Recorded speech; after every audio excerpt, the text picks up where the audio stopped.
The elevator doors opened on my floor, and there he was, another woman sitting on his lap. She looked right at me, let out this mocking laugh and said, "Oh, is she your maid?" The elevator opened on my floor, and there he was, my boyfriend Colby, with another woman on his lap. She looked at me, smirked with disdain and asked, "Is she your maid?" He completely froze, let her drop to the floor, and started stuttering non-stop. Maid. That moment, I realized my revenge would be much sweeter than I had ever imagined.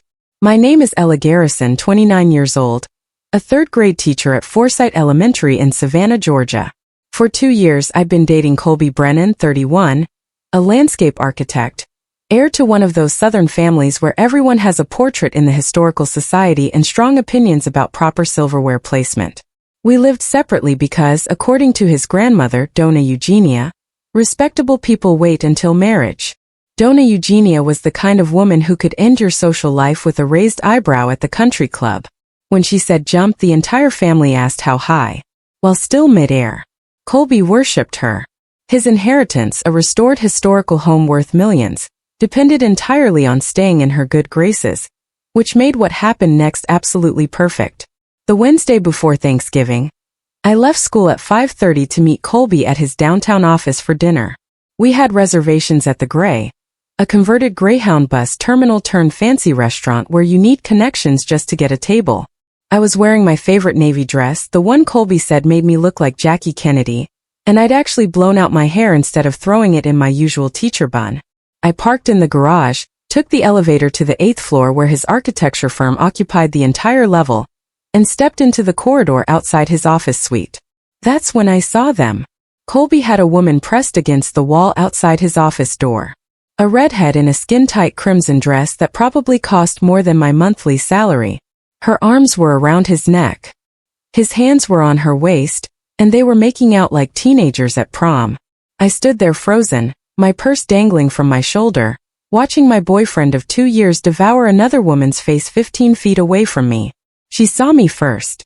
The woman pulled back slightly, caught my eye over Colby's shoulder and smiled. Not embarrassed. Not guilty. She smiled like she'd won something. Then looked directly at me and said in this sugar-sweet Georgia drawl, "Oh honey, are you from the cleaning service? We're going to need you to come back in about an hour. We are occupied right now." She thought I was the maid. The man I'd spent 2 years with, the man whose grandmother's birthday dinners I attended, whose family drama I listened to, whose dry cleaning I picked up last Tuesday because he was too busy. He didn't even correct her. Colby turned around, saw me, and went absolutely white. The woman finally looked confused, glancing between us. Then gravity seemed to remember her existence. She stumbled backward, nearly twisting her ankle in her designer heels. "Ella," Colby started. His voice cracked like he was 13 again. This isn't. She's just the cleaning lady." I finished for him, my voice surprisingly calm, because apparently that's what she thought I was.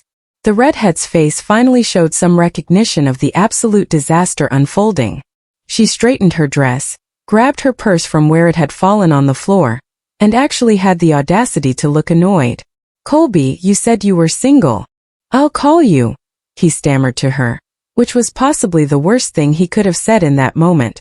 She left, her heels clicking down the hallway toward the elevator. I watched her go, then turned back to Colby, who was now sweating through his expensive shirt despite the office air conditioning. "Ella, please let me explain."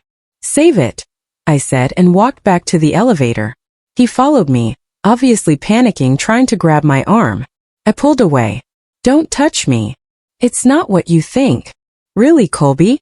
Because what I think is that I just watched you make out with a woman who thought I was your cleaning lady, and you didn't even bother to correct her." The elevator arrived. I stepped in. He tried to follow and I held up my hand.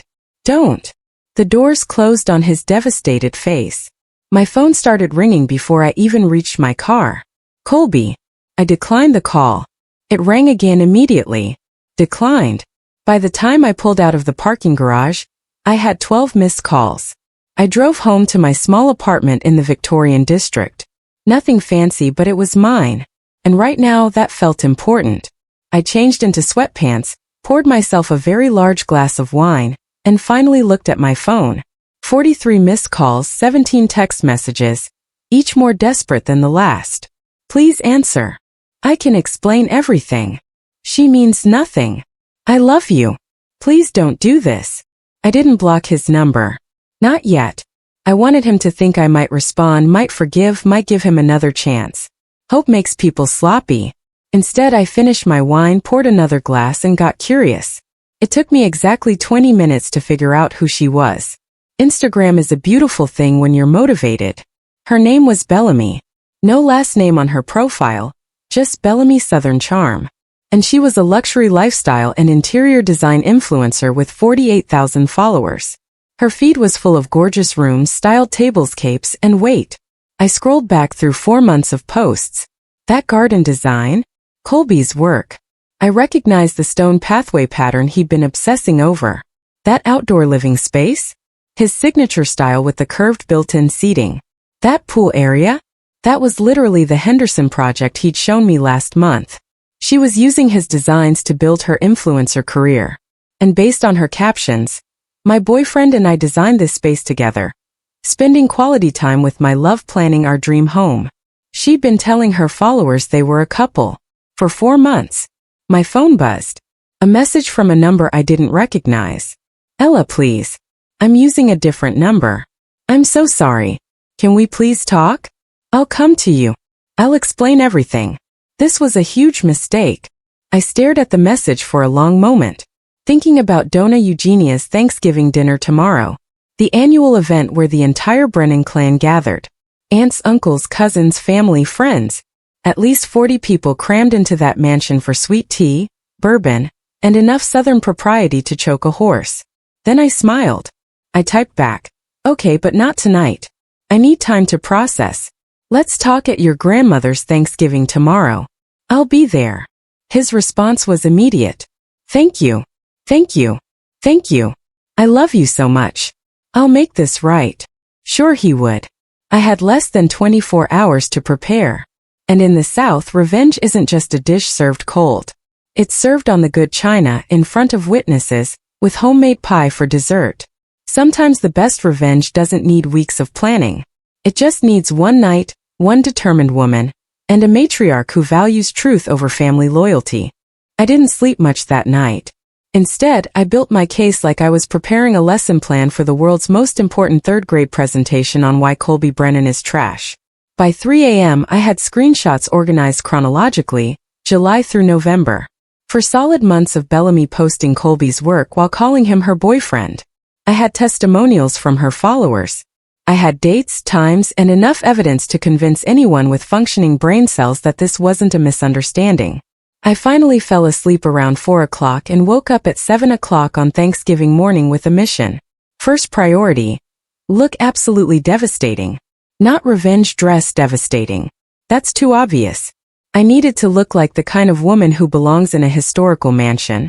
The kind Donna Eugenia would want in her family. Classy. Elegant. Untouchable. By 8 a.m. I was showered, caffeinated, and heading to Broughton Street. Yes, some stores open early during Thanksgiving week. Capitalism waits for no holiday. I found a boutique that catered to the Savannah society crowd. The kind of place where saleswomen say things like, "That's very you, darling," while secretly judging your credit limit. I found it in 15 minutes. Emerald green, perfectly tailored, elegant enough for a cathedral, but striking enough to make Colby remember exactly what he'd lost. The salesperson, a woman named Patricia, who absolutely understood the assignment when I said, "I need to look like I've already won," threw in a discount because apparently my face told the whole story. 9:30. I was at the Coffee Fox on Bull Street with my iPad organizing my presentation. The barista, a college student with purple hair and the name tag Sage, brought my lavender latte and lingered. "You look like you're plotting something," she said. "Is it that obvious?" "Honey, I've worked here 3 years. I know the look of a woman preparing to destroy someone's life. Is it the redhead who's always here taking photos?" I looked up surprised. "You know her? Bellamy." "Oh yeah. She's here constantly, always with some guy, always talking loud enough for the whole cafe to hear about her boyfriend. The architect makes everyone her captive audience, while she stages the perfect Instagram shot." Sage rolled her eyes. She literally makes him rearrange his schedule so the lighting is right for her posts.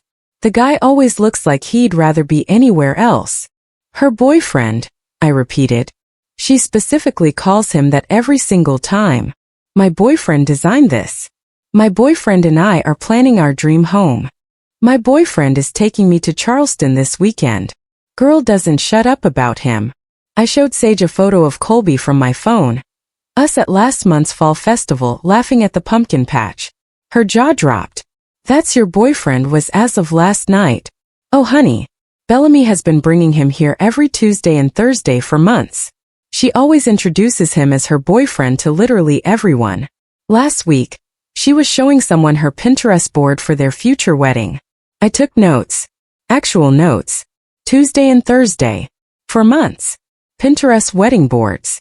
What time today do you need to ruin someone's life? Sage asked. Because I'm off at noon and I kind of want updates.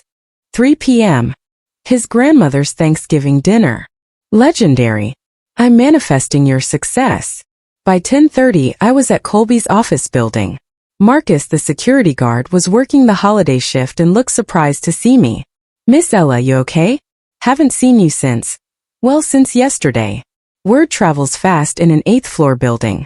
Marcus, can I ask you something? That woman who was with Colby yesterday, the redhead in the red dress, has she been here before?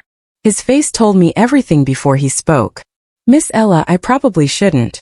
Please. I just need to know the truth. He sighed, looked around, then gestured me to his desk. He pulled up the visitor log on his computer. I keep digital records. Building policy. There it was. Bellamy Richardson signed in every Tuesday and Thursday evening for the past 4 months. Always between 6 o'clock and 8 p.m. Always visiting Brennan Architecture, floor 8. I thought she was a client, Marcus said quietly. Mr. Colby always seemed uncomfortable when she was here, but she was always very friendly, very chatty. Told me once they were planning to get engaged soon. She told you that last month. Said she was looking at rings. Wanted my opinion on styles.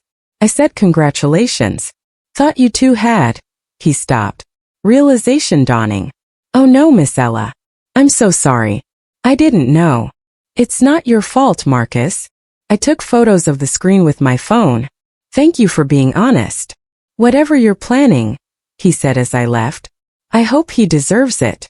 By 11 o'clock I was back home uploading everything to my iPad. I created a presentation that would make my principal proud. Title slide, chronological evidence, supporting testimony, photographic proof. I even made it aesthetically pleasing because if you're going to destroy someone's life, you might as well do it with good design. My phone had been buzzing all morning. Colby's messages went from hopeful to anxious. Good morning, beautiful. Thank you for giving me another chance. I love you so much. I can't wait to see you today. Should I pick you up? We can arrive together. Ella, are you okay? You're not answering. Please tell me you're still coming. I'm freaking out. Please respond. At noon I finally replied. See you at 3 o'clock. Don't be late. His relief was immediate. Thank you. I love you. Everything will be perfect. I promise. Perfect. Right. I spent the afternoon getting ready with the kind of careful precision usually reserved for surgical procedures. Hair in a classic low bun. Makeup natural but flawless. My grandmother's pearl earrings, simple black heels. The green dress fit like it was custom-made for public vindication. At 2:15 I loaded my iPad into a tasteful gift bag. The kind you'd use for bringing wine to a dinner party. Except instead of wine, I was bringing evidence of infidelity, betrayal, and 4 months of lies. 2:30 I checked my reflection one final time. I looked like the kind of woman Donna Eugenia would proudly introduce to her bridge club. I looked like I belonged. At 2:45, I parked on Bull Street and walked up to the mansion. The front door was already open. Family members streaming in with covered dishes and wine bottles. I could hear the chatter, smell the turkey, feel the warmth of a family gathering. Colby was waiting on the veranda, looking like he hadn't slept in days.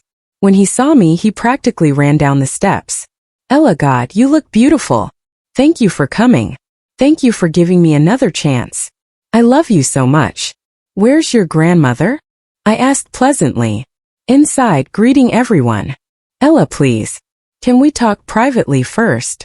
No need, I said, patting his arm. Let's go inside. I don't want to miss anything. His relief was almost sad to watch. He actually thought I'd forgiven him. He actually believed we were going to sweep this under the expensive Persian rug and move on with our lives. Men are adorable when they're delusional. I walked into that house like I owned it, hugged Miss Catherine, complimented the table settings, helped carry dishes to the dining room. I was charming, warm, helpful, the perfect Southern girlfriend. Colby's family adored me. Donna Eugenia herself took my hand and said, Ella dear, you look radiant. Colby is a lucky man. Thank you, Donna Eugenia, I said sweetly. I'm feeling very grateful today. Colby visibly relaxed. His shoulders dropped. His smile returned, and he started actually enjoying himself. He introduced me to cousins I hadn't met yet, brought me bourbon, kept touching my arm like he couldn't believe his luck. Dinner was magnificent. Turkey, ham, cornbread dressing, collard greens, sweet potato casserole, green bean casserole, cranberry sauce, rolls, and enough desserts to feed General Sherman's army. I ate, laughed at family stories, and complimented everything. At 6:25, the dishes were cleared, and Donna Eugenia stood at the head of the table with her crystal glass of bourbon. Family, she announced, her voice carrying that particular authority that only 83 years of being obeyed can create. It's time for our gratitude circle. 42 people settled into their seats around the extended dining table and overflow seating in the adjoining parlor. Donna Eugenia always started with the youngest and worked her way through the family, calling on each person individually. I was near the end of the circle, with Colby speaking just after me. I had timed this perfectly. Little Emma stood up first, clutching her stuffed turkey, and announced she was grateful for her new puppy, biscuit, and Halloween candy. Everyone applauded politely. Donna Eugenia smiled with genuine warmth, the kind reserved exclusively for small children and people who'd never disappointed her. One by one, family members stood. Uncle Bernard was grateful for his promotion at the law firm. Aunt Lucille thanked God for her grandchildren. Cousin Patricia praised her daughter's acceptance to UGA. The circle continued, slowly working its way around the table toward me. I sat perfectly still, my iPad hidden in the decorative gift bag under my chair, my expression serene. Colby kept glancing at me nervously, probably wondering what I'd say. Would I announce our reconciliation publicly? Forgive him? Make some sweet statement about love and second chances? Oh, sweetheart, if only. When Donna Eugenia called my name, I stood gracefully, smoothing my emerald dress. 42 faces turned toward me expectantly. Colby looked hopeful. Catherine looked pleased. Donna Eugenia nodded encouragingly. I picked up the gift bag. Donna Eugenia. Family. Friends. I began, my voice clear and steady. I'm grateful for many things this year. But mostly I'm grateful for discovering exactly who Colby is before making the biggest mistake of my life. The room went silent. Not polite attention silent. Funeral silent. I reached into the bag and pulled out my iPad, already displaying the first screenshot. Bellamy's Instagram from July showing Colby's garden design with the caption, "My amazing boyfriend designed this space for our dream home." Last night, I went to meet Colby at his office for dinner. I turned the iPad so the people nearest me could see. I found him in the hallway with this woman. When she saw me, she asked if I was the cleaning lady. Colby didn't correct her. Catherine gasped. Several cousins leaned forward to see the screen. I swiped to the next image. Another Instagram post from August.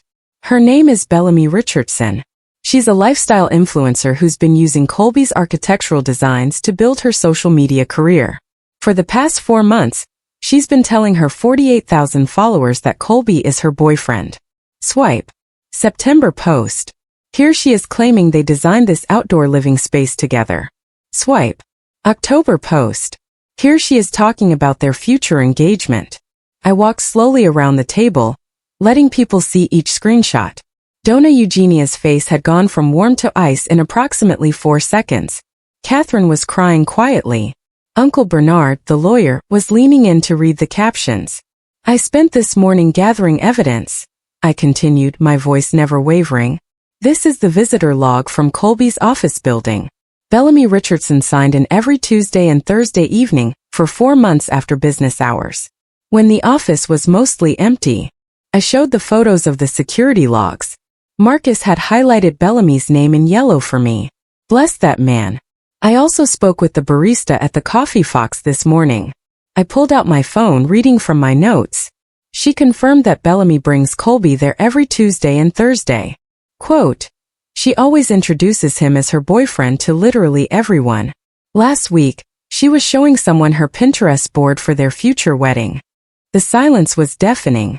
Colby had gone white. Not pale. White. Like a ghost in a Brooks Brothers shirt.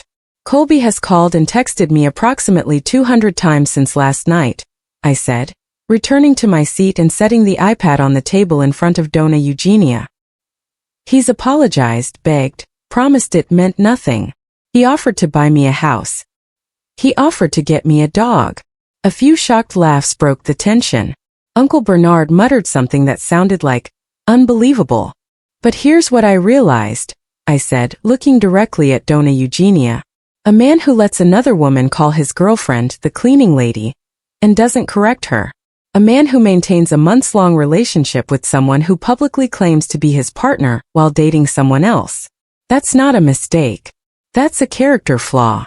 Donna Eugenia set down her bourbon glass with a sharp click. So, I'm grateful, I continued, that I discovered this before accepting a proposal, before planning a wedding, before legally tying myself to someone who thinks infidelity is solved with a golden retriever puppy. Dead. Silence. Then Donna Eugenia stood. When she stood, everyone paid attention. The woman was 5 feet 3 inches and could command a room like General Patton. Colby Brennan, she said, her voice quiet, but carrying that particular quality that made grown men tremble. Is what this young lady says true? Colby opened his mouth. Nothing came out. He tried again. Grandmother, I can explain. Is it true? The entire room held its breath. Bellamy, she was a client, and things got complicated, but I never meant. Did you maintain a relationship with this woman while dating Ella? It wasn't a relationship. She just. Answer the question. Yes or no? Yes, Colby finally whispered. Donna Eugenia's expression could have frozen the Savannah River. Did you allow this woman to publicly claim you as her boyfriend for 4 months? I didn't know she was posting. Did you meet with her regularly after hours for months? Colby looked at the floor. Yes, ma'am. And when Ella discovered you with this woman, did you immediately end it and confess everything? Silence. No, ma'am. Colby finally said. Donna Eugenia turned to me, and her expression softened just slightly. Ella dear, I am profoundly sorry that my grandson subjected you to this humiliation. You have conducted yourself with more grace and dignity than he deserves. She turned back to Colby, and the temperature dropped 20 degrees. You have disgraced this family, she said, each word precise and cutting. You have dishonored a young woman who loved you, who attended our family gatherings, who helped in my kitchen, who treated us with respect and kindness. You have lied, cheated, and when caught, you attempted to buy forgiveness rather than earn it. Grandmother, please. I am not finished. Her voice could have cut diamonds. Your grandfather built this family's reputation on integrity. Your father maintained it through honesty. You have squandered it for Instagram attention, and whatever else you were getting from this Richardson woman. She gestured to the door. Get out of my house. Colby stared at her. What? You heard me. Get out. You are not welcome at this table, in this home, or in this family's good graces until you demonstrate, through actions not words, that you understand the gravity of what you've done. Grandmother, you can't. I absolutely can. This is my home. That is my door. Use it. Catherine was sobbing now. Uncle Bernard looked like he was enjoying himself immensely. Several cousins had their phones out, probably texting this drama to everyone they knew. Colby looked at his mother. She wouldn't meet his eyes. He looked at me. I smiled pleasantly and took a sip of sweet tea. He stood, his chair scraping loudly, and walked through the dining room, through the parlor, through the foyer, and out the front door. We heard it close behind him. Donna Eugenia sat back down, picked up her bourbon, and took a long sip. Ella dear, she said calmly, would you please pass the pecan pie? I believe we could all use some dessert after that unpleasantness. I passed her the pie. Also, she continued, cutting herself a generous slice, you mentioned earlier that you helped in the kitchen. The cornbread dressing was exceptional. Did you add extra sage? Yes, ma'am, I said. And a touch of thyme. Brilliant. You must give me the measurements. Catherine dear, stop crying and have some pie. Your son made his choices. Now he'll live with them. The dinner resumed awkwardly at first, then more naturally as people process what they just witnessed. I ate 2 pieces of pecan pie and 1 piece of sweet potato pie. Uncle Bernard raised his glass to me at one point. Aunt Lucille hugged me on her way out and whispered, "That boy never deserved you." Around 8 p.m. as people were leaving, Donna Eugenia pulled me aside. "Ella, I want you to know that regardless of my grandson's behavior, you are always welcome in this home. You handled that situation with remarkable composure. Your parents raised you well." "Thank you, Donna Eugenia. I also want you to know," she continued, her eyes twinkling slightly, "that my grandson Sterling will be home from Atlanta next weekend. He's opening a new restaurant downtown. French Southern Fusion. You remember Sterling, don't you? Handsome boy, excellent cook, significantly better judgment than his cousin." I remembered Sterling. Tall 32, chef's hands, kind smile. We talked at last year's Christmas party about his culinary school training in Lyon. "I remember him," I said carefully. "Good. I'll make sure he has your number. A smart, beautiful, patient woman like you shouldn't stay single long, especially when there are better options in the same family tree." She patted my hand and walked away to say goodbye to other guests, leaving me standing there, realizing that Donna Eugenia had just given me her explicit blessing to date her other grandson. The South doesn't just serve revenge cold. It serves it with pie, witnesses, and a setup for your next relationship. The fallout from Thanksgiving dinner spread through Savannah faster than kudzu in July. By Friday morning, my phone was buzzing with messages from people I hadn't talked to in months. Apparently, at least 6 dinner guests had immediately texted their friends about the Brennan Thanksgiving massacre. And by breakfast, half of Savannah society knew that Colby had been publicly expelled from his grandmother's home for cheating. The other half knew by lunch. What I didn't expect was how rapidly Donna Eugenia's disapproval would translate into actual consequences. The woman didn't just control family dynamics. She controlled half the social and business connections in Savannah's historic district. Saturday morning, I got a text from Catherine. "Ella dear, I hope you're doing well. I wanted you to hear this from me. Mother Eugenia has made certain decisions regarding Colby's inheritance. The house on Gaston Street will not be passing to him as planned. She's rewriting her will this week. I thought you should know he's facing real consequences. You deserved better. Catherine." The house on Gaston Street, the restored 1870s Victorian mansion worth roughly $2 million that Colby had been counting on since he was 16. Gone. I texted back. "Thank you for letting me know, Miss Catherine. I hope you're doing okay." Her response. "I'm embarrassed. Honestly, I raised him better than this. Come to brunch next Sunday. Just us girls, no dramatic grandson included." I went to brunch the following Sunday. Catherine, Aunt Lucille, and Donna Eugenia herself were there at the Collins Quarter sipping mimosas and acting like I was already family. They asked about my teaching, my apartment, my plans for Christmas break. Not once did they mention Colby, except when Donna Eugenia said that boy is learning that actions have consequences. Perhaps it'll build some character he was apparently lacking. But the inheritance was just the beginning. Monday after Thanksgiving, Colby's professional life started crumbling. Turns out when you're a landscape architect in a city like Savannah, your client base is heavily dependent on society connections. And when the most influential society matriarch in town publicly disowns you at Thanksgiving dinner, people notice.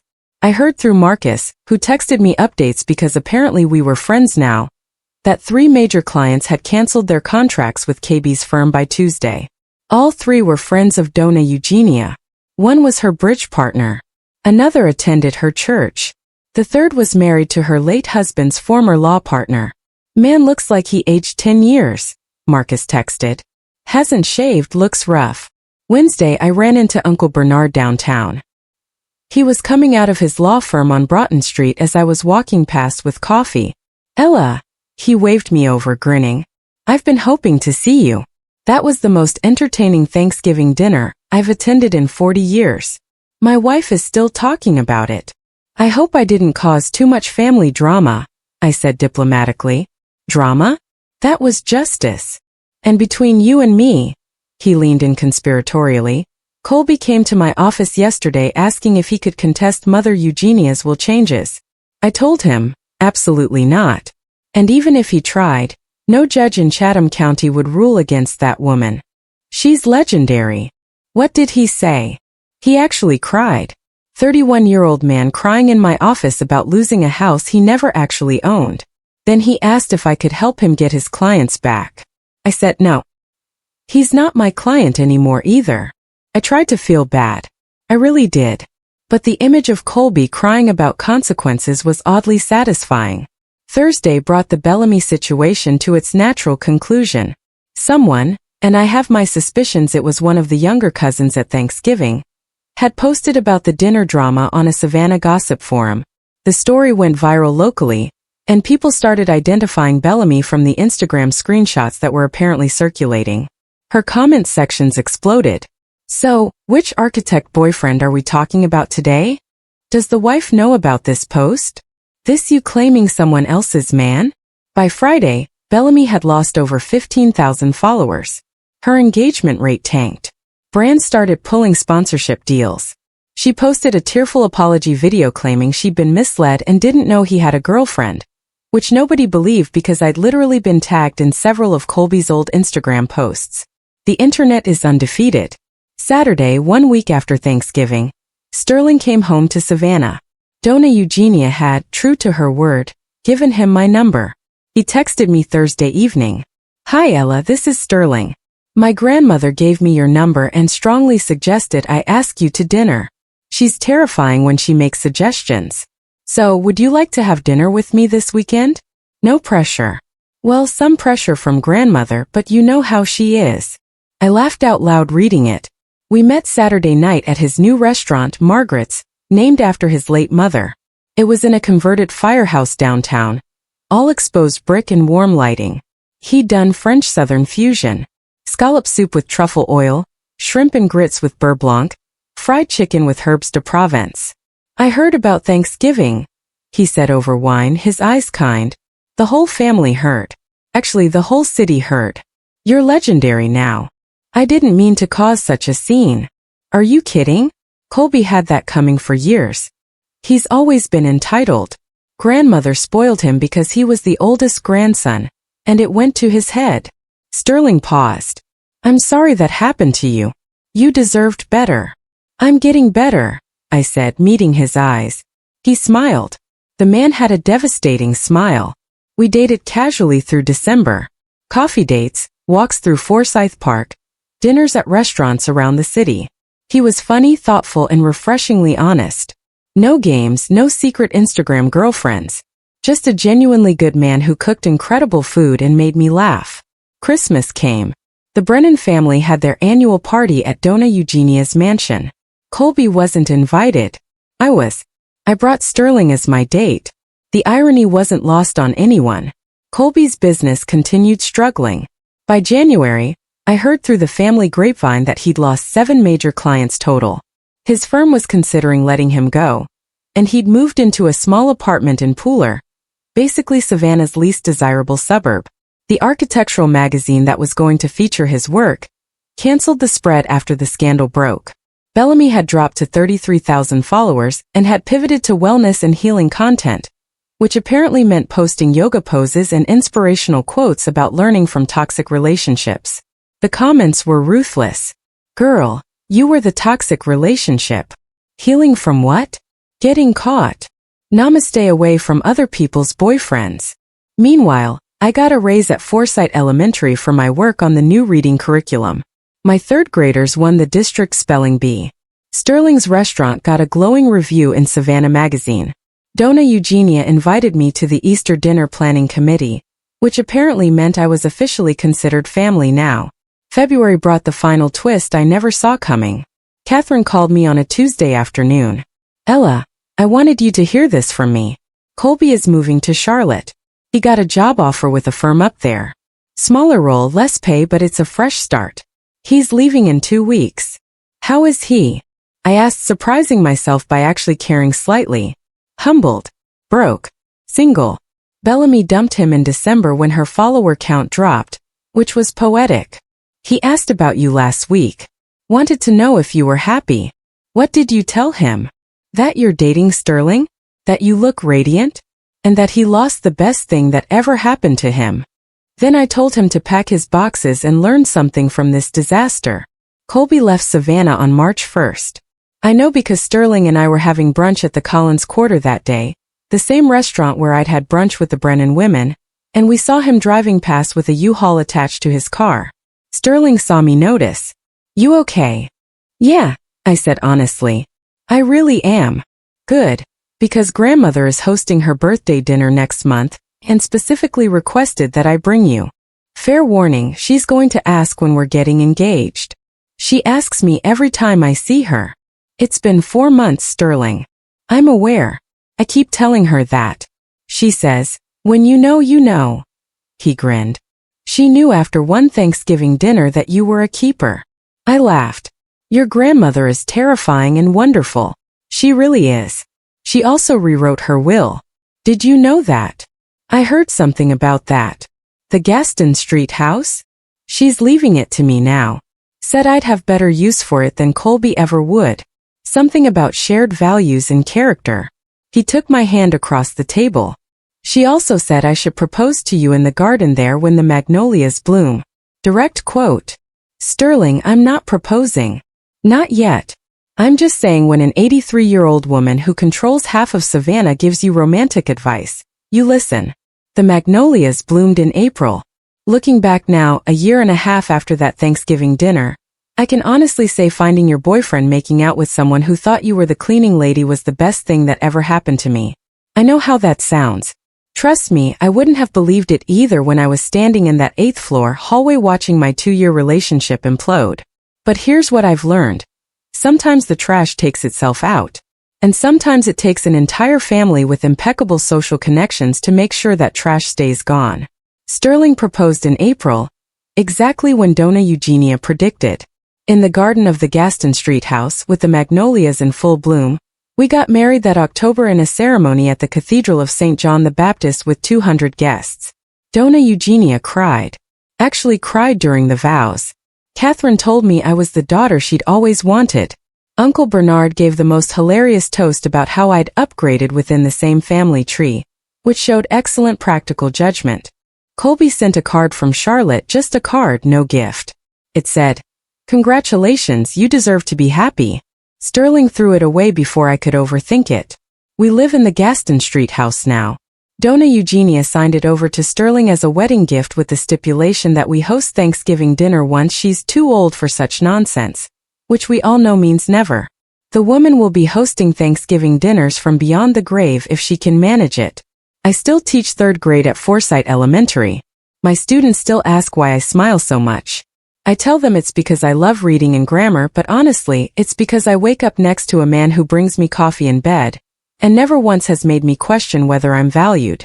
Sterling's restaurant earned a James Beard Award semi-finalist recognition in June. Margaret's is now one of the top dining destinations in the Southeast. He works brutal hours, but he's never missed a family dinner, never canceled a date night, and never once has made me feel like an afterthought in his life. That's the difference between a good man and a mediocre one. A good man shows up consistently without needing public humiliation to learn how. As for Colby, last I heard through the family grapevine, he's still in Charlotte, working for a mid-size firm doing residential landscaping. Nothing glamorous, no magazine features, no society connections, just regular work for regular people, which probably builds character or something. Catherine visits him occasionally. She says he's learning humility, which is Southern for finally growing up at 33. Bellamy pivoted to life coaching after the influencer career tanked completely. Her Instagram now has about 12,000 followers, and she posts things like, "Everything happens for a reason," and "Trust the journey." The comments are still occasionally brutal. The internet never forgets, and Southern women absolutely never forgive. I blocked her after the wedding, not out of anger, just out of complete disinterest. She's irrelevant to my life now, which is the best revenge of all. Indifference. Donna Eugenia turned 85 last month. We threw her a massive party at the house. Her house really, since Sterling and I both know we're just borrowing it until she decides otherwise. She's already planning to live to 100 out of pure spite for anyone who suggested she slow down. At her birthday dinner, she pulled me aside, bourbon in hand as always, and said, "Ella dear, I want you to know that the best decision Colby ever made was being stupid enough to lose you. I brought you into this family properly. Sterling is a better man because you chose him. And I get to have my Thanksgiving dinners with someone who actually appreciates good cornbread dressing. That's the closest thing to I love you that Donna Eugenia gives. And honestly, I'll take it. Sometimes people ask if I'm grateful for what happened. If I'm glad Colby cheated, glad I found out. Glad everything fell apart so spectacularly. And here's the truth. I'm not grateful he cheated. I'm grateful I found out before wasting more time. I'm grateful I had the dignity to expose it publicly instead of suffering quietly. I'm grateful his grandmother valued character over blood relation. I'm grateful I didn't settle for someone who saw me as optional. But mostly, I'm grateful I learned that revenge doesn't have to be loud or violent or destructive. Sometimes the best revenge is just standing up at Thanksgiving dinner, telling the truth with receipts, and letting natural consequences do the rest. Sometimes karma doesn't need your help. It just needs an audience and a matriarch with a will to rewrite. I pass Colby's old office building sometimes on my way downtown. The architecture firm is still there, but his name was removed from the directory. Someone else works in his office now. The 8th floor where I found him is just another floor in another building in a city that's moved on completely. I never stop the car. I never slow down. I just drive past on my way to somewhere better.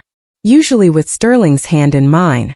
Usually laughing about something ridiculous one of my students said that day. Because that's the thing about moving forward. You actually have to move forward, not backward, not sideways, just forward. Into a life where you're valued, respected, and loved by people who show it consistently. The South taught me that revenge is a dish best served cold. Donna Eugenia taught me it's even better served in public with witnesses and consequences. And life taught me that sometimes the best revenge isn't revenge at all. It's just living well while the people who underestimated you watch from a distance. Sterling and I are trying for a baby in the spring. Donna Eugenia has already started knitting blankets. Catherine has already planned the nursery colors. Uncle Bernard has already made terrible jokes about keeping the good genes in the family this time. And somewhere in Charlotte, Colby is landscaping suburban yards and learning that actions have consequences that last longer than anyone warns you about. As for me, I'm exactly where I'm supposed to be. In a house filled with magnolias, married to a man who values me, surrounded by a family that chose me back, teaching children who think I'm magic because I can explain grammar. Living in a city that watched me stand up for myself and decided I belonged. Not bad for the woman someone once mistook for the cleaning lady. Wow, Ella's story is incredible. Talk about a Thanksgiving to remember. What do you think about her approach to revenge? Was it justified? And what did you make of Donna Eugenia's role in all of this? Let me know in the comments below. I'd love to hear your thoughts.